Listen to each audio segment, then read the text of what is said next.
Estudando o Evangelho segundo o Espiritismo.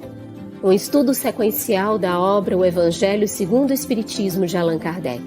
Essa é a nossa forma de transmitir esperança, conhecimento e alegria.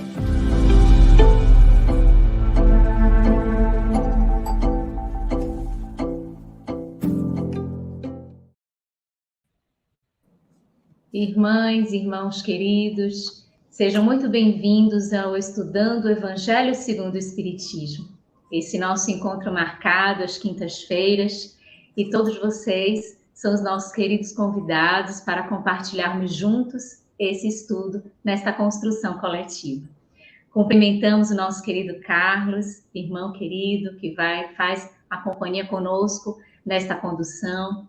Também as nossas intérpretes para Libras, Eliane Carvalho e Tainan Chinum, do Grupo de Estudos Surdos Espíritas, e aos nossos queridos convidados, Simão Pedro de Lima, membro da Sociedade Espírita Casa do Caminho de Patrocínio Minas Gerais, e a Ana Maria Becker, trabalhadora do Centro Espírita Caridade de Santana do Livramento, Rio Grande do Sul, e do Centro Espírita Sem Fronteiras.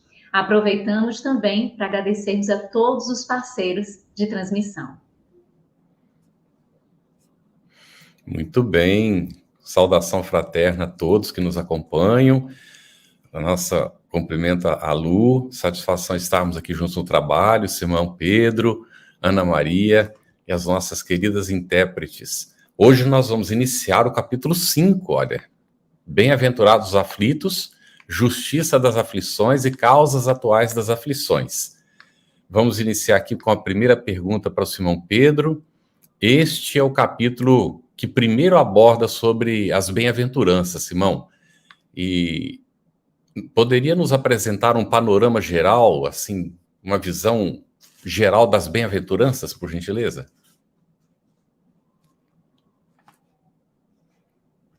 Microfone fechado, Simão. Boa noite a todos vocês, Carlos, nosso intérprete de Libras. Boa noite, Ana Maria, que bom revê-la. Luziane, muito bom estar aqui com vocês mais uma vez nessa semana, né, nesse estudo do Evangelho segundo o Espiritismo. As bem-aventuranças, elas são a abertura do Sermão do Monte.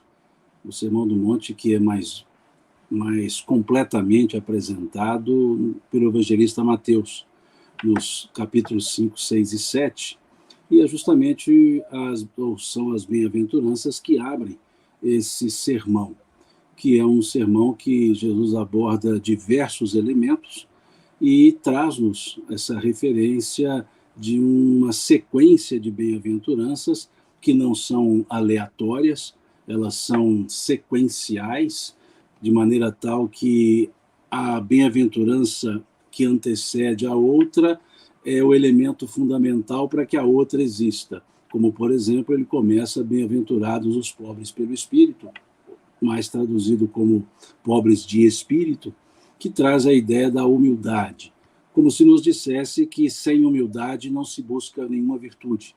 Se não se tiver primeiro a humildade, não se tem a resignação, que é a segunda bem-aventurança, os que choram. E uma vez humilde e resignado, tem-se a mansidão. Por isso, a terceira, bem-aventurados os mansos e pacíficos. E assim ele segue, depois de uma mansuetude, de uma resignação e de uma humildade, o senso de justiça é atingido. Não o senso de se tornar justiceiro, mas de se tornar justo. Por isso é o quarto degrau, é a quarta bem-aventurança. Não se tem justiça se não se tem a mansuetude, se não se tem a resignação, se não se tem a humildade. E uma vez justo, manso, resignado e humilde, desenvolve-se sim o aspecto da compaixão, o bem-aventurados os misericordiosos. E aquele coração misericordioso, justo, manso, resignado e humilde, ele desenvolve a pureza. Então, bem-aventurados os puros de coração. E nesse degrau, desenvolve-se a possibilidade de pacificar, porque tem aquilo que quer dar. Por isso, o bem-aventurado mansos e pacíficos é o terceiro degrau. E o sétimo, bem-aventurados os pacificadores, porque não se dá o que não se tem. Ser pacífico é não devolver o mal. Ser pacificador é devolver com o bem. Então, são elementos bem trazidos por Jesus, como que mostrando-nos uma escala ascensional de virtudes, e uma vez atingindo esse ápice das virtudes, vem as duas bem-aventuranças de perseguições. Bem-aventurados os perseguidos por causa da justiça, e depois bem-aventurados sois vós, quando vos injuriarem e por causa do meu nome disserem calúnias contra vós. Alegrai-vos e exultai-vos, porque grande é a recompensa que vos espera nos céus. Mostrando-nos que até para ser perseguido pelo nome do Cristo tem que ser muito bom. Se não for um pacificador, não será perseguido. Então é uma estrutura muito bem criada, muito bem apresentada por Jesus, que nos fala da perseverança, já que a palavra para bem-aventurados também pode ser traduzida como perseverai. E dá o mesmo aspecto, perseverai vós que sedes humildes, perseverai vós que se resignam. Então é o mesmo aspecto trazido.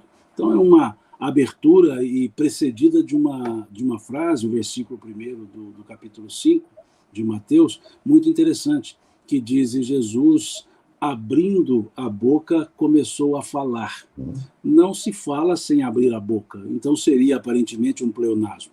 Mas não seria, nesse caso, um pleonasmo, porque o abrir a boca nos remete à ideia de que a boca fala daquilo que o coração está cheio, o que mostra que as palavras de Jesus saíram do seu coração e era um coração bem-aventurado.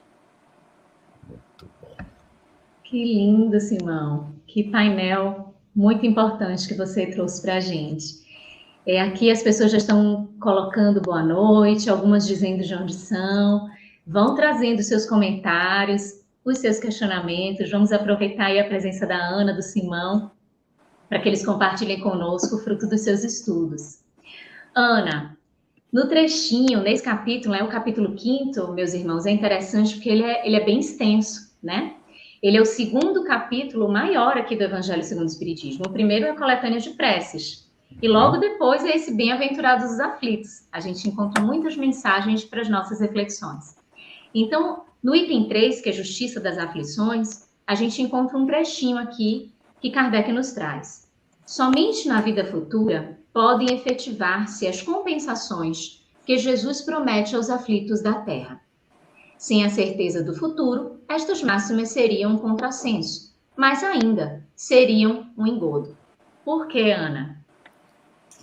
Muito boa noite, Lu, boa noite, Carlos, Simão, Pedro, as meninas aqui, nossas intérpretes para Libras, todo esse pessoal que está aí chegando, dando seu boa noite, né? E para o pessoal que vai vir depois, né? Que bom a gente estar aqui reunido. Uma alegria, na verdade, estarmos juntos hoje. Então, Lu, né? O Simão foi muito feliz quando ele, nesse painel que ele nos apresentou a todos, né? E eu estava observando aqui os comentários e eu percebi que a Bianca, ela colocou lá 21 e 36, que seria o caminho da iluminação, né? De certa forma, ao atingirmos tudo isso, a gente chega nessa condição, vamos dizer assim, dos espíritos puros, a gente pode dizer isso, né? Ou o mais próximo possível disso, né? Uma condição, um caminho que nos foi apresentado, né? Nas bem-aventuranças. Mas especificamente em relação à pergunta que a Lu fez, né? Por que essas compensações só podem se dar, né? Ou só na vida futura? É difícil para a gente, né? Entender por que razão sofrimento pode gerar algum tipo de compensação. Quando a gente olha as coisas muito do ponto de vista material, aqui da Terra mesmo, parece ilógico. Por que eu preciso sofrer para ser feliz? Ou em que isto pode gerar algo positivo? E a dor da aflição, né, ela é encontrada nos mais diversos tipos de situações. É muito comum a gente perceber a aflição batendo nas portas, né? As portas dos corações, muitos corações aflitos em vários momentos da vida.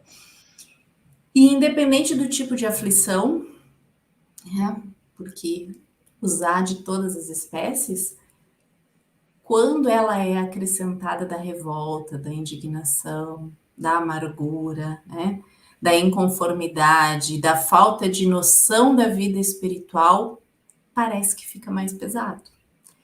Então, quando a gente consegue suportar, enfrentar com coragem, com resignação, né, com fé na providência divina, a gente já começa aqui a ter uma espécie de consolação. E quando a gente compreende que nós estamos aqui, mas que nós não somos daqui, né? Nós estamos temporariamente aqui, nós vamos continuar existindo depois desta vida, né? Depois do túmulo, a gente pode compreender que isso aqui são experiências necessárias para o nosso progresso. E que nessas experiências, algumas delas são naturalmente consequências daquilo que a gente criou, né? Kardec explica muito claramente, né, que sempre tem manifestação da justiça divina em todas as aflições que a gente está ali, ainda que a gente não entenda muito bem, né? Então, essa certeza da imortalidade da alma, a noção clara da nossa realidade espiritual, de que a gente está aqui para evoluir e que a gente vai continuar vivendo depois da morte do corpo, justifica, pelo menos esclarece e explica essa compensação futura. E quando Jesus vem nos dizer, bem-aventurados os que choram, porque serão consolados, e aí ele bem-aventurados os famintos, os sequiosos de justiça, que serão saciados, bem-aventurados os aflitos, né? E os aflitos de todo tipo, enfim, né?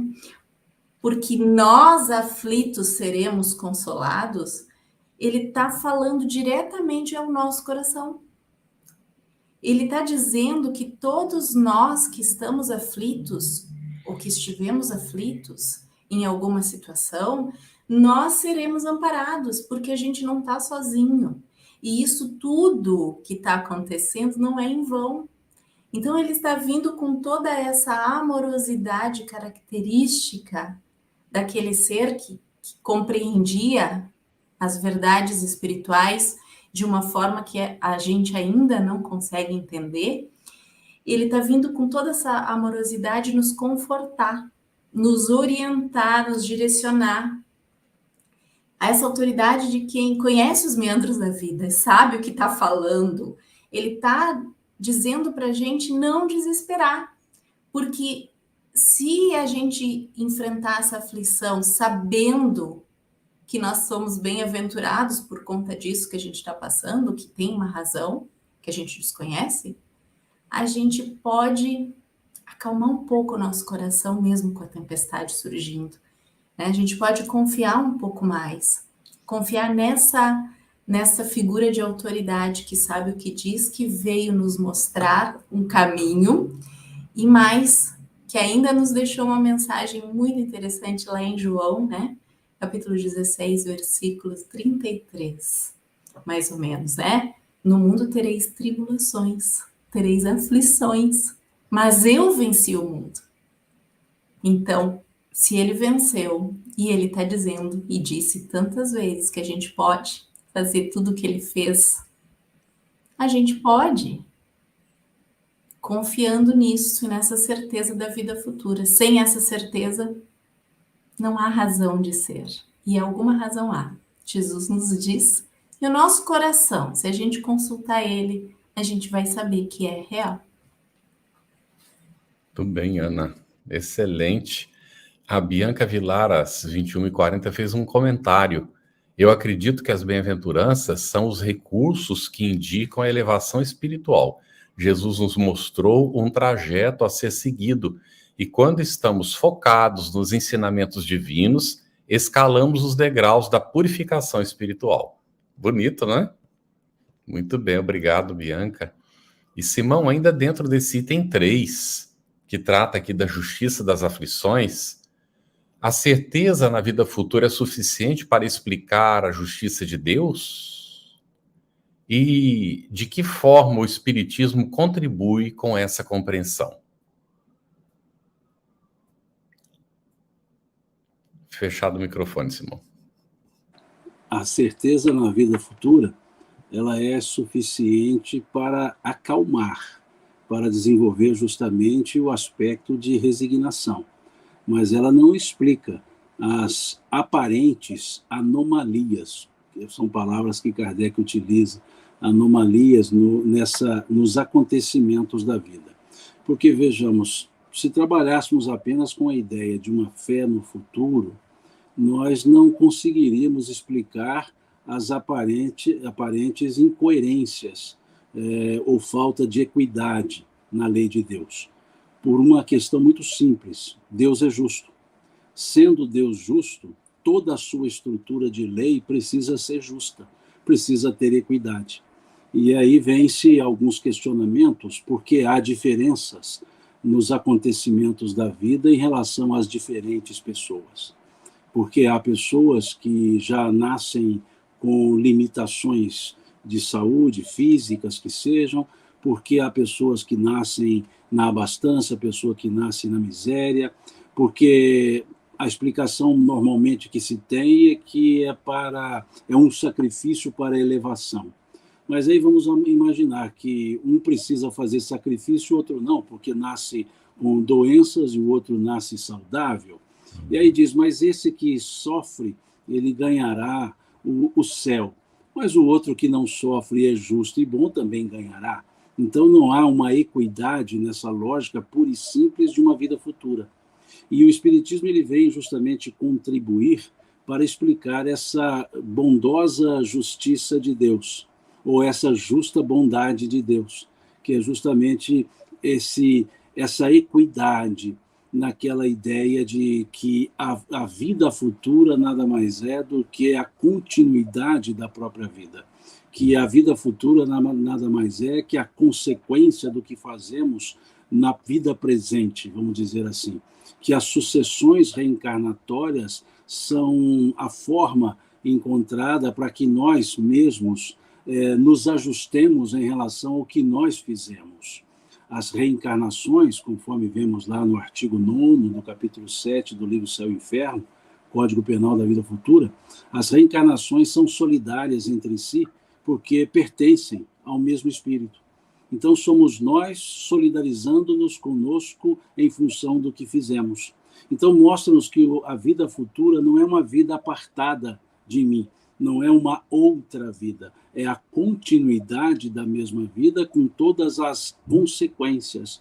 Então aí sim, depois à frente, no capítulo, Kardec vai explicar as chamadas causas atuais e causas anteriores das aflições. Ações que cometemos na presente encarnação ou ações que cometemos em outra ou outras encarnações. E aí nós temos pura e simples a sequência. Então o Espiritismo vem explicar que sim, Deus tem uma justiça justa e não uma justiça justiceira, que não há o aspecto punitivo, que não há o aspecto coercitivo. Há pura e simples um aspecto retributivo que depois pode nos favorecer a nos educar. E mais à frente, até nesse tópico 4 ou 5, Kardec vai voltar a essa ideia do aspecto educativo advindo do aspecto retributivo das nossas próprias ações. Muito bom, Simão. E a gente vai percebendo as nuances dessa doutrina e a repercussão dela em nós. E aqui tem um registro do Felipe Duarte, às 21h45, em que ele diz: gratidão. Como teólogo e acadêmico de psicologia, tenho agora acesso a uma fé raciocinada que preencheu um grande vazio. Agradeço a Deus e a essa doutrina maravilhosa dos Espíritos. Todos nós agradecemos a bênção dessa doutrina em nossas vidas. Ana, no item 4, a gente já encontra algumas vicissitudes da vida. E a nossa pergunta é: quais são as espécies de vicissitudes da vida? Poderia especificá-las, por favor? Então, Lu, no próprio item 4, Kardec já nos esclarece ali que são de duas espécies, não é? E aí ele divide entre as causas atuais das aflições e as causas anteriores das aflições. Então, a gente percebe que há aflições, vicissitudes da vida né? As dificuldades que a gente enfrenta, que são causadas agora mesmo, por conta da nossa forma de proceder nesta existência. Então, nem tudo que acontece é porque no passado a gente se comportou de alguma forma, né? Em outra existência. Mas há coisas que vêm de vidas anteriores, que é bem aquilo que o Simão colocou, ele trouxe essa lembrança lá do Céu e Inferno, e o Céu e Inferno é um livro que vale a pena recomendar, pouco lido, entre os espíritas, né? Mas o Céu e o Inferno trata muito dessa questão da justiça divina, segundo a doutrina espírita. Então, as reencarnações são solidárias entre si, e nós, como espíritos criados pelo Pai, simples e ignorantes, todos tendo o mesmo ponto de partida, nós estamos sujeitos à lei de progresso e à evolução. Nesse caminhar, a gente vai, vamos dizer assim, aprendendo com erros e acertos, dos nossos erros, das escolhas equivocadas, a gente pode se comprometer muito em uma existência, o que vai causar naturalmente a necessidade de uma compensação, uma reparação, um retorno ao equilíbrio, que só vai ser possível muitas vezes numa outra vida. Então a gente tem, e isso daí a gente vai ver, né? Na sequência do estudo, no item 5, 6, 7, eu acho que é, né? Se não me engano.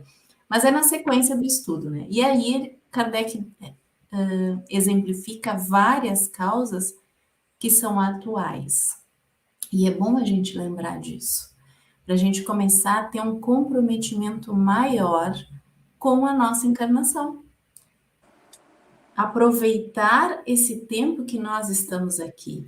E aí ele vai sugerindo que a gente dê uma analisadinha aqui, o quanto de comprometimento, o quanto de responsabilidade há nas nossas escolhas, nos nossos comportamentos, no não olhar para as nossas necessidades, para as nossas dores, o não nos tratarmos, né? As questões emocionais, psíquicas, psicológicas, esses temperamentos difíceis, quantos de nós, né? Dizemos a síndrome de Gabriela, né? Eu nasci assim, eu cresci assim, e você sempre assim, né? Sempre Gabriela, não tinha uma música assim? Então, né? A gente precisa fazer o nosso trabalho de autoiluminação. Então, muitas vezes, a nossa imprevidência, que Kardec cita ali, né? A falta de ordem, as más escolhas, os interesses pessoais que a gente se deixa levar, né? O jeitinho que a gente quer dar para se favorecer, às vezes às custas de sofrimento do outro.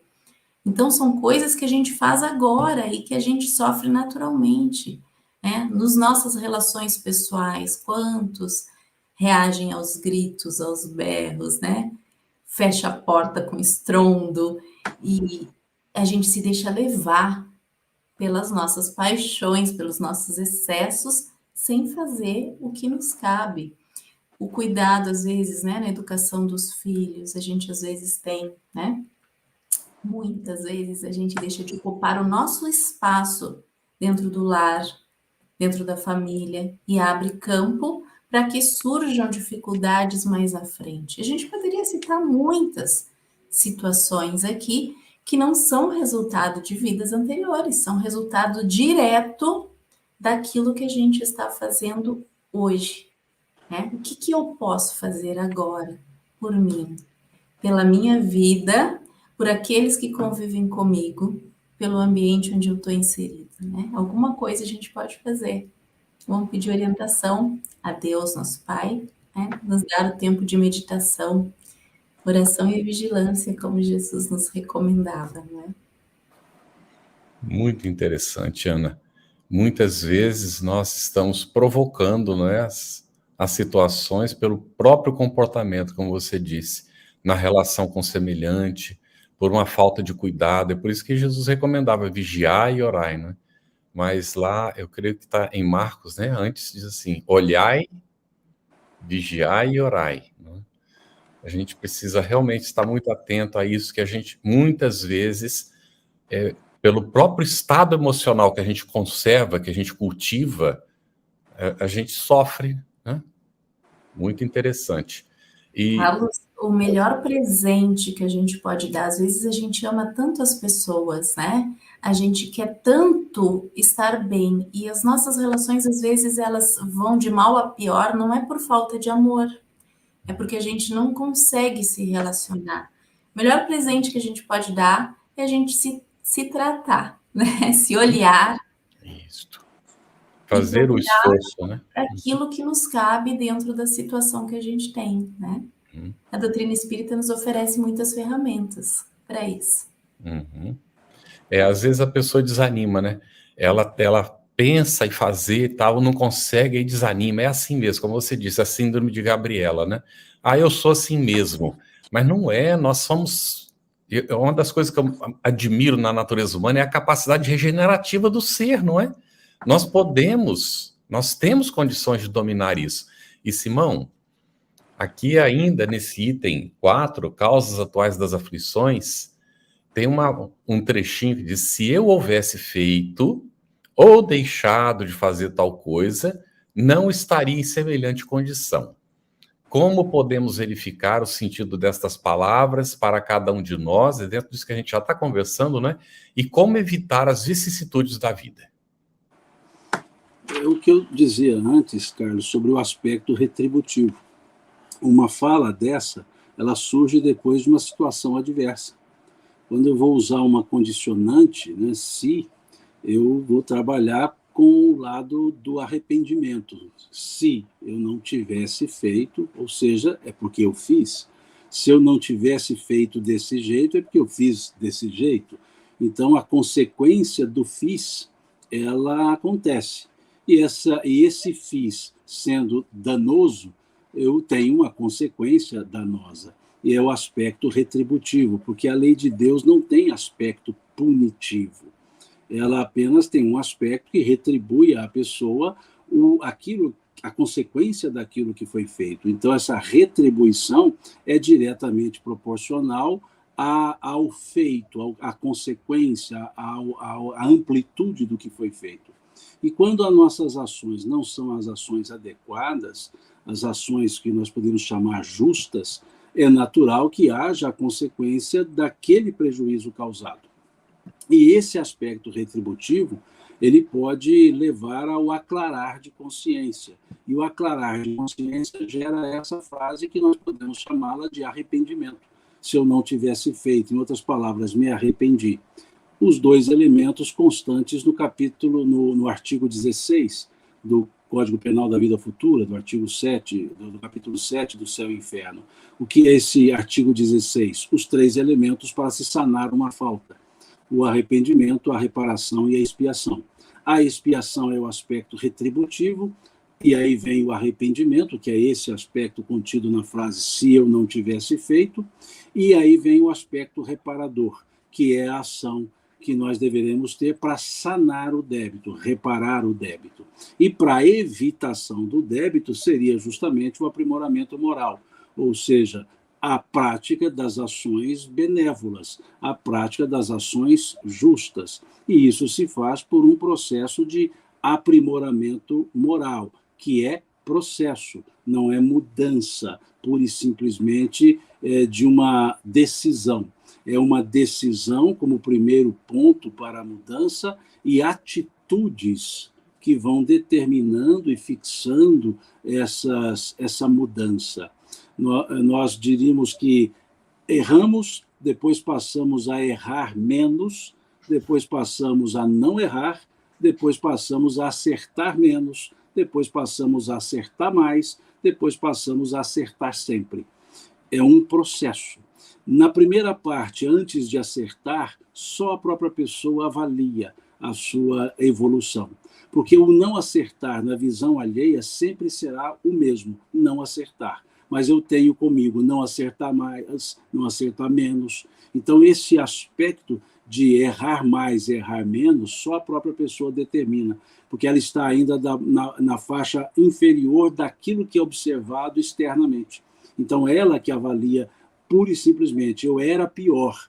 Aos olhos dos outros eu continuo pior, mas aos meus olhos eu diria menos pior. E assim vou elevando-me até que eu passe a ser melhor. E aí o melhor a mais ou melhor a menos, os outros já também não percebem, só a pessoa. As pessoas dirão, você é bom, mas eu digo, eu sou menos bom ainda do que gostaria. E assim vai o processo de crescimento.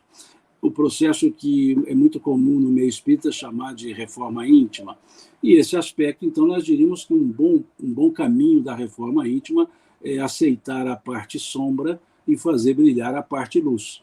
Ou seja, trabalhar com os aspectos virtuosos, que os aspectos, por assim dizer, delituosos desaparecem.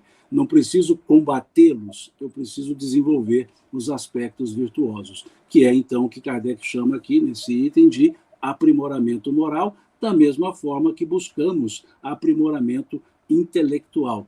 Nós trabalhamos aí, estudamos 11 anos, depois mais 4, 5 de faculdade, mais uns 5 de especialização voltadas para o aprimoramento intelectual. Se nós nos dedicássemos da mesma forma ao aprimoramento moral, não haveriam as chamadas vicissitudes, porque as vicissitudes não têm existências próprias, elas são pura e simplesmente elementos consequenciais. Elas não são causais em si mesmas, elas são consequenciais. Excelente, Simão.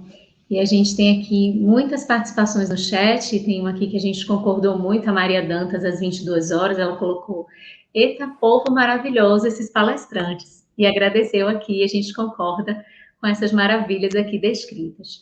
Mas a gente tem, Ana, aqui, 2 perguntas que a gente queria ver se a gente consegue reuni-las, né? Para ver se é possível que você nos dê uma resposta para essas perguntas. A Ângela Jucá Sancho, às 21h35, diz assim, por que os pobres irão para o reino dos céus, enquanto os ricos sofrerão? Ela colocou esse questionamento. E logo depois, o Daniel Rosa de Assis, às 21h45, colocou assim, conforme Emmanuel, é bem-aventurada a pobreza que sabe se enriquecer de luz para a imortalidade, porque o rico ocioso da terra é o indigente da vida mais alta, e o pobre esclarecido do mundo é o espírito enobrecido das esferas superiores. Então, juntando esses 2 questionamentos, o do Daniel um pouco mais como um comentário também, né? Mas também essa pergunta da Ângela, que ela coloca aqui, porque os pobres irão para o reino dos céus, enquanto os ricos sofrerão. Se é assim mesmo, Ana, o que você acha? Traz pra gente. Ângela, e o outro eu não consegui pegar o nome, foi rapidinho ali, não consegui. O Daniel. Muito bom, Ângela e Daniel. Às vezes a gente tende a condenar a riqueza e enaltecer a pobreza do ponto de vista material. E a gente esquece que Jesus não se referia exclusivamente às coisas da terra, às coisas materiais. Então, o conceito de riqueza e pobreza, o que a gente considera ser rico e ser pobre? Rico de bênçãos? Pobre de aflições? Né? Rico em amizades? A prosperidade, né, que a gente às vezes fala tanto, o que é prosperidade? Ela é exclusivamente material? O que é o sucesso? Ele vai muito além das questões materiais, saúde, né, boas relações. Tudo isso está envolvido no conceito de riqueza, de sucesso, de prosperidade. E por que não dizer condições financeiras também? Então, a gente tem que tomar muito cuidado para não condenar a riqueza ou as condições financeiras. São provas diferentes. Jesus se referia à pobreza espiritual, à pobreza de espírito que nos leva à ignorância, que nos leva ao orgulho, ao egoísmo, que nos leva a todas as, vamos dizer assim, as nossas inferioridades, a nossa ligação com o primitivo que há em nós. Isto sim, e isto nos dificulta. Ter ou não ter condições financeiras é outra questão. Muitas vezes a riqueza material pode nos favorecer uma certa, vamos dizer assim, por conta dos comodismos que a gente pode enfrentar, a gente pode deixar de lado a busca das questões espirituais. Quantas vezes, né, a dificuldade financeira nos impele, né, aquela dor causada pela privação material me impele a uma aproximação maior do divino, de Deus, das questões espirituais. Então, nesse sentido, né, quando encarada sob esse ponto de vista, realmente a pobreza material me trouxe uma certa vantagem. Mas a riqueza material, ela é causa de progresso. É graças a ela que a gente tem a oportunidade do trabalho, que nos traz a dignidade da pessoa humana, né? É graças a ela que a gente tem avanços científicos. É graças a ela que a gente tem, então, não é que a gente tem inúmeros benefícios. Então, a prova da riqueza e a prova da pobreza do ponto de vista material, elas oferecem situações diferentes de aprendizado.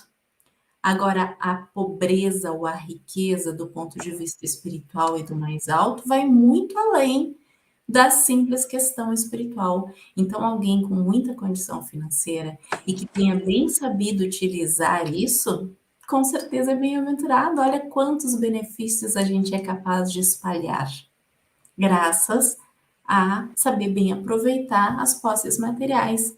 Então, não é condenável, muito pelo contrário. O uso que nós fazemos disto, aí sim, depende de cada um. Não sei se eu consegui Muito chegar bom. lá. Acreditamos que sim. E é uma questão, efetivamente, de compreender, de extrair o espírito da letra, não é? Porque senão a gente faz interpretações realmente muito equivocadas.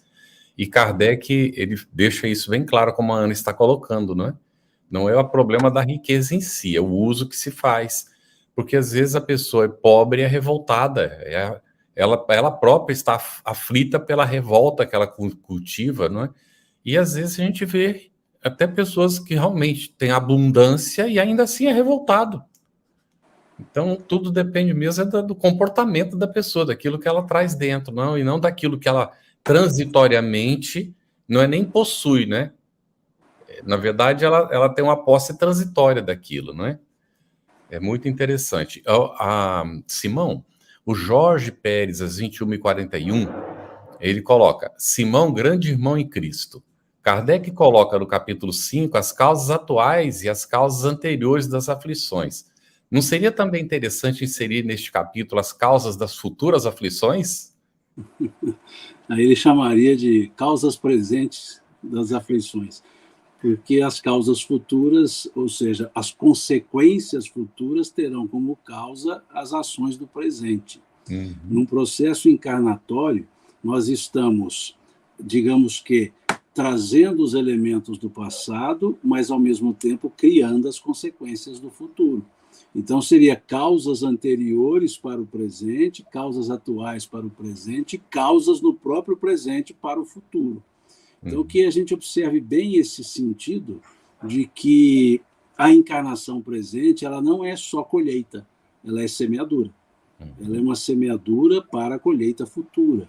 Então, as consequências futuras terão como causas as nossas ações. E aí pensemos na importância das ações presentes. Porque se nós já achamos que a consequência não é boa, imaginemos a consequência futura de fazer de novo o que não é bom. Foi aquilo que disse Jesus ao homem da mão mirrada. Vai, não peques mais, para que não te aconteça coisa pior. Então, já sabendo disso, por que não cultivar bem o presente para que não se tenha que fazer uma colheita, digamos que de ervas daninhas lá no futuro? Excelente, Simão. Ana, a gente tem aqui ainda na participação do nosso querido público a Divina Souza, às 21h55, fazendo o seguinte questionamento. Vicissitudes seriam esse processo de inconstância em nossas vidas? No mesmo instante que está tudo bem, tudo tranquilo, caem sobre nós dores profundas, como, por exemplo, a perda de um ente querido. Sim, mas não só, né? Vicissitudes é tudo aquilo que nos causa dor, nos causa sofrimento, e também pode ser isso, né? Depende da pessoa. Quando a gente está tudo bem, tudo tranquilo, a nossa tendência é nós nos acomodarmos. E a gente pode perceber que a vida, ela é uma constante, né? Eu tinha uma amiga que fazia um comentário muito bonito, assim, porque nós somos aqui do interior, né, no Rio Grande do Sul, então é muito comum a gente ver, agora menos, né, mas aquelas carroças antigas, né? Então ela dizia que a vida é como aquela roda de carroça, sabe? Uma hora a gente está lá em cima e daqui a pouco vem vindo, a gente está lá embaixo, e daqui a pouco sobe de novo, né? E na verdade são os ciclos da vida, são os ciclos naturais da vida que a gente precisa enfrentar. E a compreensão, por exemplo, que ninguém é eterno aqui na Terra. Todos nós um dia iremos desencarnar, nós não ficaremos aqui para sempre. Então, a perda, como a gente usa essa expressão, a gente não perde ninguém, porque o amor que nos une permanece. A dor da saudade é algo que permanece quando há amor, né? Quando a gente sente a falta da presença daquele ente que era tão querido ao nosso coração e a gente não tem mais aquela pessoa ali, aquela energia que se trocava. A gente não tem mais essa coisa material que para nós aqui na Terra ainda nos faz falta. Mas a pessoa apenas se transferiu para uma outra dimensão, para uma outra estação e ela permanece. Então, quando a gente tem essa compreensão, não que a gente não vai sentir a dor da saudade, mas isso ressignifica de uma outra forma. É importante a gente se dar os tempos de sentir, né? Lá no Eclesiastes nos diz, né? Há tempo para todo propósito embaixo do céu. Tempo para chorar e há tempo para sorrir. Há tempo para plantar e há tempo para colher. Então, quando a gente enfrenta situações difíceis, a gente precisa olhar para elas com coragem. Concordar, porque assentir ao que acontece com humildade, porque nós somos muitas vezes impotentes diante das situações, e reconhecer a nossa impotência diante do que surge, e dar-nos o tempo de chorar aquela dor naquele momento, para que depois ela não venha com mais força em outros momentos, também é importante. E é importante depois disso a gente conseguir fazer esse processo de reerguimento, né? De nos reerguermos, até por conta, né? De todo o amor e oportunidade que a gente teve de conviver com essas pessoas ou de viver essas experiências, reconhecendo com muita gratidão que Deus nos dá aquelas experiências que a gente precisa. E em nome, então, dessas pessoas que a gente ama, a gente segue em frente, porque amanhã a gente volta a se encontrar em outras condições. Muito bom, Ana. Simão, nós temos uma da Giane Lima, foi às 22 horas, em ponto. E quem causa uma guerra, dores e aflições a milhões de pessoas, só arrependimento é o suficiente? Reencarnará na Terra novamente? Reencarnar na Terra novamente é algo que ninguém pode afirmar que sim ou que não, porque não há nada que possa determinar isso, senão as próprias leis e prespostos de Deus no processo reencarnatório. Então seria, por demais prematuro, um raciocínio de dizer não mais reencarnará na Terra. Não há essa especificação na estrutura que os espíritos nos apresentam. Pode-se num futuro, talvez não, mas se a Terra evoluir. Mas o que nós percebemos é que a Terra continua sendo um mundo de provas e expiações. Senão não teríamos esse aspecto belicoso que vemos hoje. Então, dizer que não vai reencarnar na Terra, eu diria que é quase que uma uma fala comum, né? Quase que um chavão que muitos usam. Agora, quanto ao outro aspecto da pergunta, não há dúvida que só arrependimento não é suficiente, porque é isso que está no capítulo 16, no artigo 16 e no artigo 17 do capítulo 7, Código Penal da Vida Futura, que a reparação é o fundamento. Então, o aspecto de arrependimento é quando se chega na consciência do erro e tem a vontade de repará-lo. Então, em ordem natural, seria arrepender, reparar e, se houver saldo, expiar. Mas a ordem usual, como nós não nos arrependemos muito conscientemente, a ordem acaba sendo expiar, arrepender e reparar. Mas sem arrependimento não há reparação. Como dizia o nosso filósofo Leon Denis, quando os meus atos são bons, os pensamentos são maus, existe uma falsa aparência do bem. É o que está lá no capítulo 24 do livro Problema do Ser, Destino e da Dor. Então, se eu reparo sem o arrependimento, o ato é bom, mas o sentimento não é. Então, um bem falso.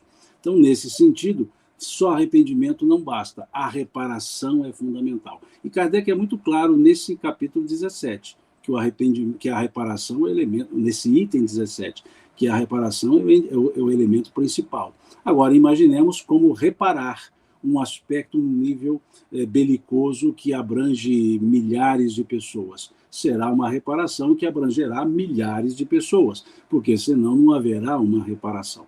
Então, sim, sem a reparação não basta o arrependimento. E, no aspecto de reencarnar na Terra ou não, só Deus sabe. Excelente, irmão. Aqui nos nossos itens que estamos estudando hoje, ainda em causas atuais das aflições, temos o item 5. E aí vem uma pergunta para a Ana. Quais as principais diferenças, Ana, entre a justiça dos homens e a justiça de Deus?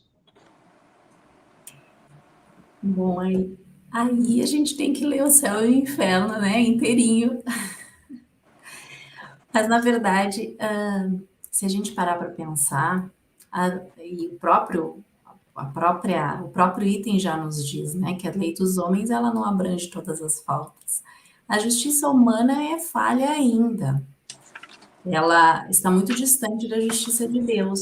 A justiça humana é uma justiça que busca basicamente a contenção, né? Se a gente for parar para pensar assim, é para conter os ímpetos, né? Ou para onde a justiça se faz em algumas situações. Como conseguir essa reparação, né? Que Simão Pedro tem trazido aí tão bem. Muitas vezes ela não é possível do ponto de vista só da justiça humana. Um juiz, quando é levado uma questão para ele, né, para ele decidir, muitas vezes, dentro da lei, da ação família, por exemplo, né, muitas vezes são coisas que nós não queremos resolver por conta própria e queremos delegar para outros e não assumimos as nossas próprias responsabilidades, não conseguimos ainda, né, assumir.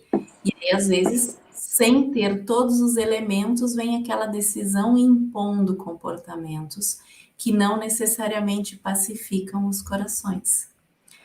Outras vezes, por exemplo, nas leis penais, né, nas ações penais, como promover justiça diante de um assassinato, por exemplo? Muito complicado, porque não há como reparar. A gente pode conter aquela pessoa, e as leis são diferentes, né, em vários países. Aqui no Brasil a gente tem apenas a prisão, né, então a contenção, e muitas vezes as penas não são cumpridas durante todo o período, né, porque há possibilidade dessa regressão aí de pena. Então, não devolve a vítima. Qual é a justiça que se faz para a vítima? A gente procura, no máximo, uma contenção, segura aquela pessoa para que ela não cause mais males para a sociedade, quando é possível. E quantas outras situações que não é vista pela justiça humana? E quantas outras situações que nem chegam lá e são lesões afetivas, são lesões materiais, são lesões gigantescas em vários aspectos. Sem falar de vezes em que há, supostamente, né, injustiça diante da aplicação das penas, excessos, né, equívocos, abusos de autoridade, quando o ser humano deixa emergir o seu lado justiceiro, né, vingativo. Muitas vezes a justiça busca vingança e não a justiça real. E a justiça divina não. A justiça divina é feita para a reparação. Ela é toda estruturada para a reparação, considerando seus atributos divinos. Se Deus é infinitamente justo e bom, né? Então, a atuação da justiça humana, ela tem limites. A divina não tem. E o maior, vamos dizer assim, instrumento da justiça divina é o tempo. Porque com o tempo, todos os equívocos serão sanados, todas as ações serão recuperadas, né? A reconciliação se dará. Com o tempo, o maior criminoso vai conseguir se transformar num espírito puro. O tempo e a reencarnação são os maiores instrumentos da justiça divina. E eles estão a serviço da vida de uma forma que a gente não consegue entender. André Luiz nos traz um exemplo muito legal lá no livro Ação e Reação, quando ele conta o caso de um homem que assassinou os dois irmãos, né? Assassinou os dois irmãos porque ele queria ficar com a herança dos irmãos. E não foi punido pela justiça. Né? Ele viveu muito bem, ele usufruiu daquele dinheiro, ele desencarnou depois de tempo, e no plano espiritual, ele vivenciou todas as dores resultantes das consequências daquele ato. E lá, então, foi ajustado para que ele retornasse à Terra, e quando ele fosse adulto, né, quando ele crescesse, ele recebesse, então, aqueles dois irmãos como filhos. E aí, com isso, ele restituiu aos dois as duas coisas que ele tirou. Ele restituiu a vida e ele restituiu os bens materiais. Então, a justiça divina, ela trabalha com mecanismos que a gente não faz ideia ainda, né, que nos fogem, mas ela prevê a reparação, a recuperação da dignidade do culpado. E por mais que a gente olhe as situações da vida e a gente pense quanta injustiça tem no mundo, existem injustiças, existem injustos, mas não existe ninguém injustiçado, porque Deus é infinitamente justo e bom. Uma justiça bondosa, né? E uma bondade justa. Eu estou me valendo da fala do Simão lá no comecinho. Algo que a gente não consegue compreender com clareza. Mas todos nós estamos sujeitos. Ainda bem. Ana me fez lembrar do meu pai, já está desencarnado, né? Ele sempre dizia isso. Duas coisas maravilhosas que Deus ofereceu para nós: a reencarnação e o tempo. Você hoje colocou isso, muito interessante. E é bom lembrar, né, o que a Ana está colocando. A lei é de justiça, amor e caridade. Né? É de amor, justiça e caridade. A justiça está aí no meio do amor e da caridade, né, que é o exercício do amor. Então, é incrível como a justiça divina é magnânima e nos oferece justamente na medida, não é? E, Simão, que lição se depreende do sofrimento? E há sempre oportunidade de recomeço? Emmanuel, ele nos traz um raciocínio dizendo sobre saber sofrer. Ele vai nos falar por que sofres. E aí ele diz que muitos sofrem, mas poucos sabem sofrer. Porque o sofrimento por si mesmo, ele não tem nada de educativo por si mesmo. O sofrimento é só o aspecto retributivo, mas dele se pode tirar o aspecto educativo e dele se pode tirar o aspecto preventivo, que são os 3 elementos da pena, segundo Cesare Beccaria, são os 3 elementos da pena, lá do livro dele sobre delitos e das penas, né? Então ele vai mostrar muito bem esse aspecto. E a lei divina já antecipou Beccaria dizendo que é justamente assim, que há uma retribuição, que é o puro e simples sofrimento, no caso do erro, mas há algo educativo, que eu paro para pensar por que o sofrimento. E esse porquê vai me levar às causas dele. E quando percebemos que sofrimento tem causa, ele deixa de ser sofrimento, porque era a conscientização, é a resignação, ou seja, nem tudo está bem, mas tudo está certo, é consequência do que eu fiz. Mas não leva a uma mudança somente. Aí vem o aspecto preventivo, deixa eu mudar a maneira de agir, para que eu não tenha as consequências que já tive. Então, aí sim, as consequências do sofrimento passam a ser benévolas, porque acorda a pessoa pode se conscientizar e buscar a mudança de conduta. E aí, mudando a conduta, se modificam os resultados, ou seja, os sofrimentos desaparecem. Então, essa cessação do sofrimento é a conscientização. A libertação do sofrimento são as ações, as condutas, para que não mais permaneçam as causas, ou seja, as condutas anteriores. Então, nesse sentido, a consequência do sofrimento pode ser didática quando eu acordo para ela.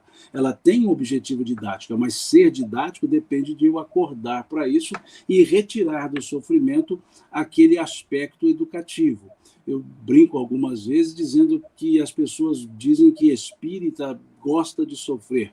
Eu digo que espírita não gosta de sofrer, espírita sofre com gosto, é diferente. Gostar de sofrer e sofrer com gosto são coisas distintas.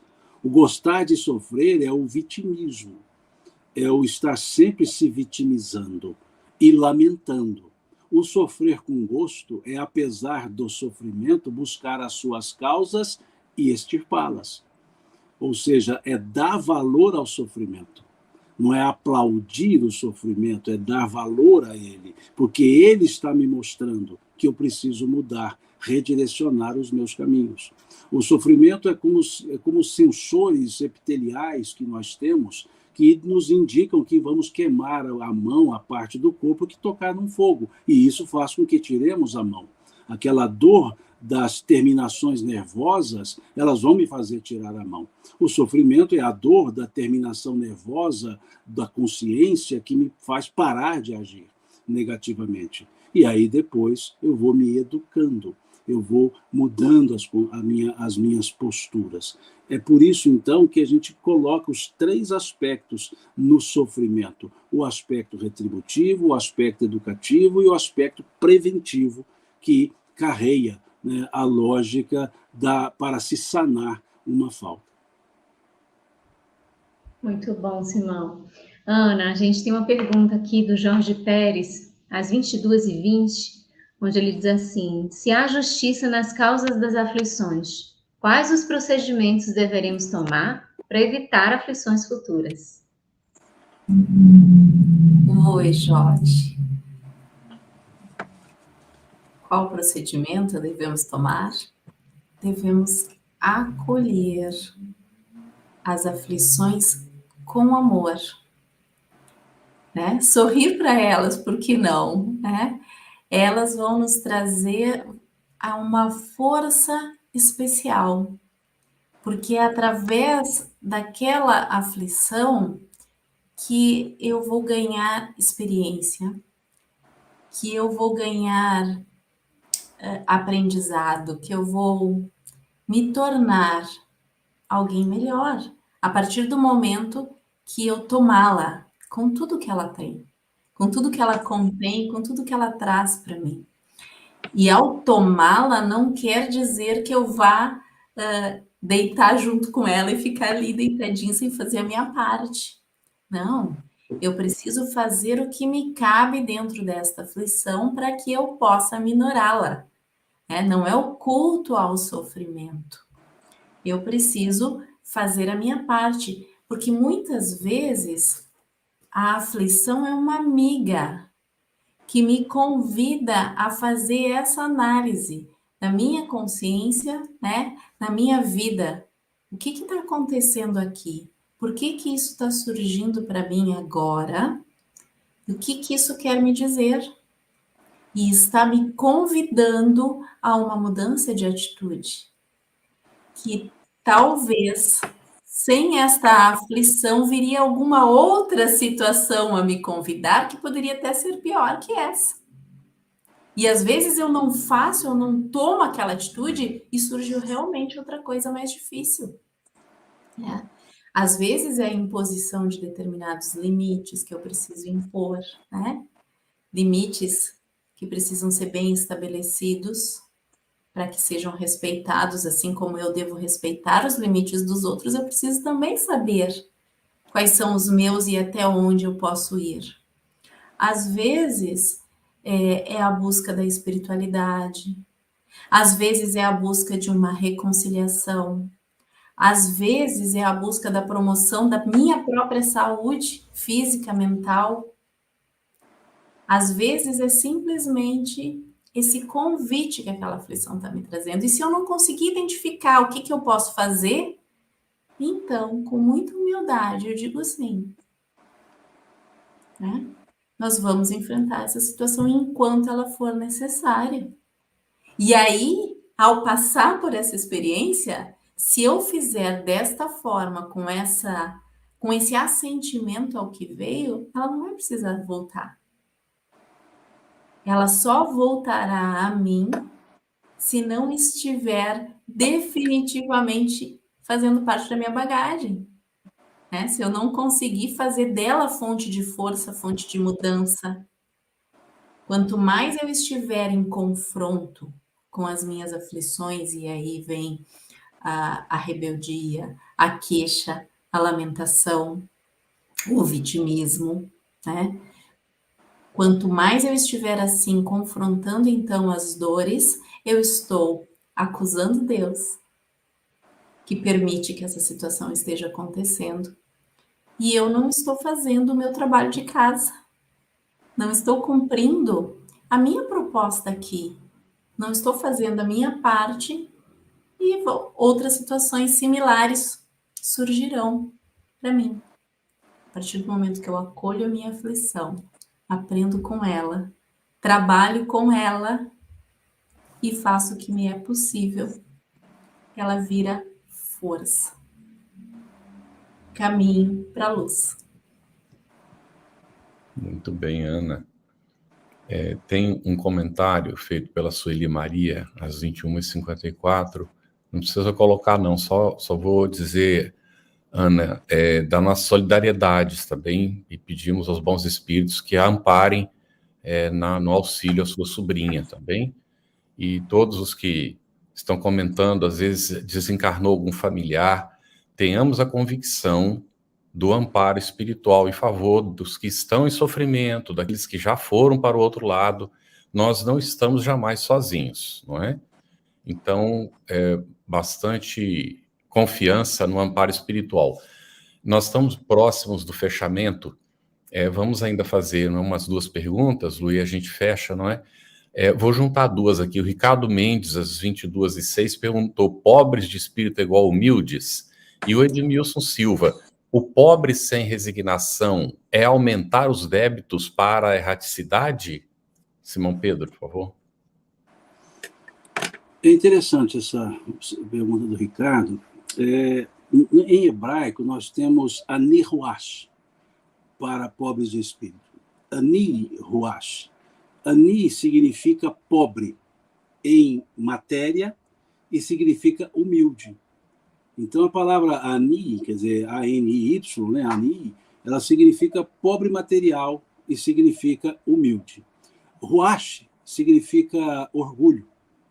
é o lado do orgulho. A palavra ruach, ela pode significar o espírito de orgulho, o espírito orgulhoso. Então, pode-se traduzir a ideia ani ruach como aquele desprovido de orgulho. Por isso foi traduzido como pobres em espírito. Outros pobres pelo espírito, outros pobres do espírito. Mas a ideia trazida na expressão é justamente humilde, ou seja, desprovido de orgulho é o ser humilde. Então, é essa expressão que, na verdade, ela é encontrada também nos Salmos, o Ani Ruach. É uma forma salmídica de se falar do espírito não orgulhoso, ou seja, daquele ser humilde. Então, sim, pobres de espírito, nas traduções, significaria bem-aventurados os humildes. Como não foi usada apenas a palavra ani, que daria para trazer a ideia do humilde, mas sim ani ruach, então ficou como desprovido de orgulho. E aí traduziu-se pobre pelo espírito, já que ani também pode ser traduzido como pobre no sentido da miséria material, e aí depende de como o tradutor quis trazer o aspecto semântico dessa forma, dessa expressão mais idiomática do que uma expressão literal. E a segunda pergunta me fugiu, qual era? O segundo ponto? Aí está. Ah, sim. É o mesmo aspecto, né? O que é resignação? Né? Numa linguagem poética dos espíritos, é o consentimento do coração, a obediência e o consentimento da razão. Então, numa linguagem poética, resignar-se significa ter o sentimento acalmado. Em outras palavras, não ter o sentimento de revolta. E aí vem o aspecto, sem a resignação, não no sentido do ani ruach, sem resignação não seria pobre pelo espírito.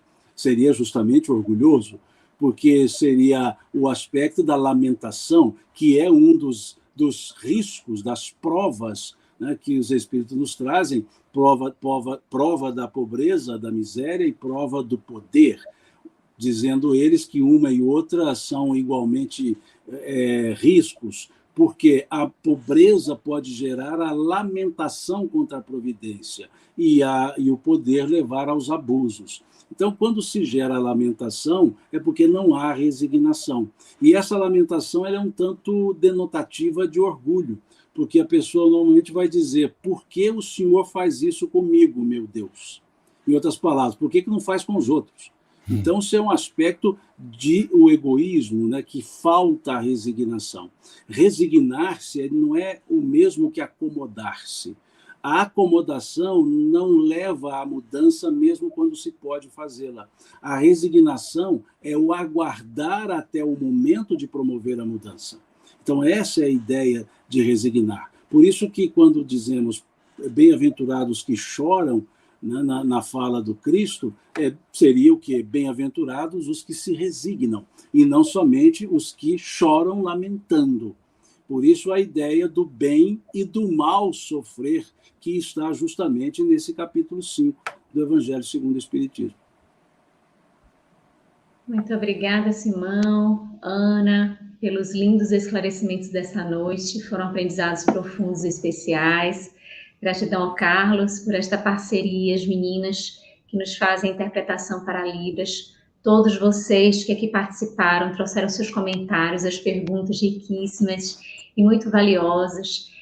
No próximo encontro, continuamos com o capítulo 5º, Causas Anteriores das Aflições e Esquecimento do Passado. Esse estudo está disponível também em podcast no canal FEB Podcast, no Spotify e nas demais plataformas de áudio streaming. Os nossos encontros semanais ficarão gravados e disponíveis gratuitamente. Então, a gente pode divulgar, compartilhar, e para aqueles, principalmente, que não puderam estar aqui e assistir ao vivo. Se existem dúvidas acerca do Espiritismo, ou gostaríamos de ficar atento à programação do nosso estudo, podemos acessar o Telegram, @estudo_ESE_FebTV. Se deseja encontrar todo o conteúdo do Estudando o Evangelho segundo o Espiritismo em um só lugar, basta acessar o site www.febtv.com.br/estudo-ESE.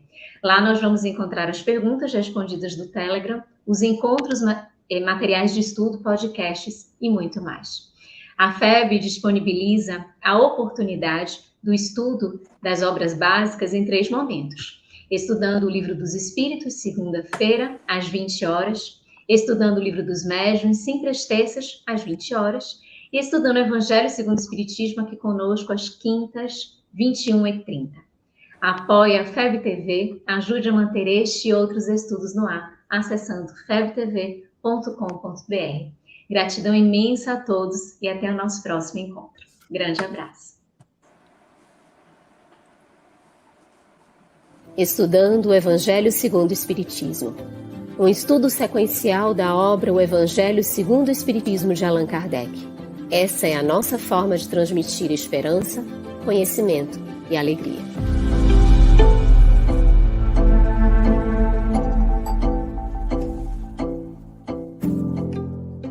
Aproveitando a minha expressão de gratidão, dizer que tu continues a participar, colaborando tanto quanto possível, para que esta proposta de amor e de paz continue a celebrar a vida por mais longos anos, porque a necessidade do mundo é impiedosa, crescente. E nós não podemos, que vivemos o bem, ficarmos ociosos, parados e contemplando, achando que Deus vem fazer aquilo que nós precisamos fazer. Minha gratidão, o meu abraço e o meu terno convite para que continuemos juntos com a FEB TV no ar, brilhando luz.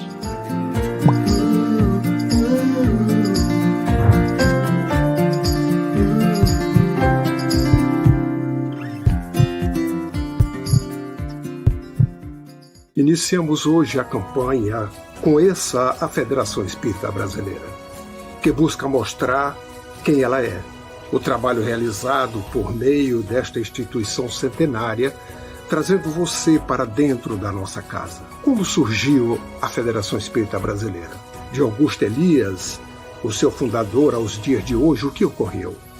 Quem foram e quem são os vultos que fizeram e fazem parte desta história? Qual a relação de nomes como Chico Xavier, Bezerra de Menezes, Ivone Pereira com esta instituição? Qual a sua missão? Como ela atua na formação do homem de bem? Apresentaremos a Federação Espírita Brasileira em formato dinâmico com vídeos, depoimentos, postagens históricas, áudios. Conheça e faça parte desta família.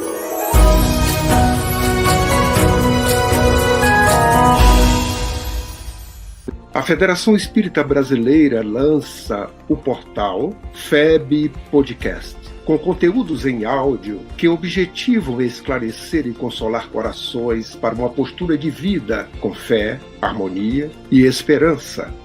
Diretamente dos estúdios da Federação Espírita Brasileira, está começando o podcast Espiritismo em Pauta.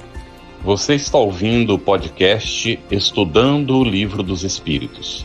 Olá, eu sou o Thiago Toledo e você está ouvindo o podcast do Cidadão do Universo. Você está ouvindo o podcast do Entre Dois Mundos. Você está ouvindo o podcast do Gostinho de Leitura. Estudando o Livro dos Médiuns. Olá, eu sou a Marina Miranda e você está ouvindo o podcast Minha Nada Mole Encarnação. Essa é a nossa forma de transmitir esperança, conhecimento e alegria.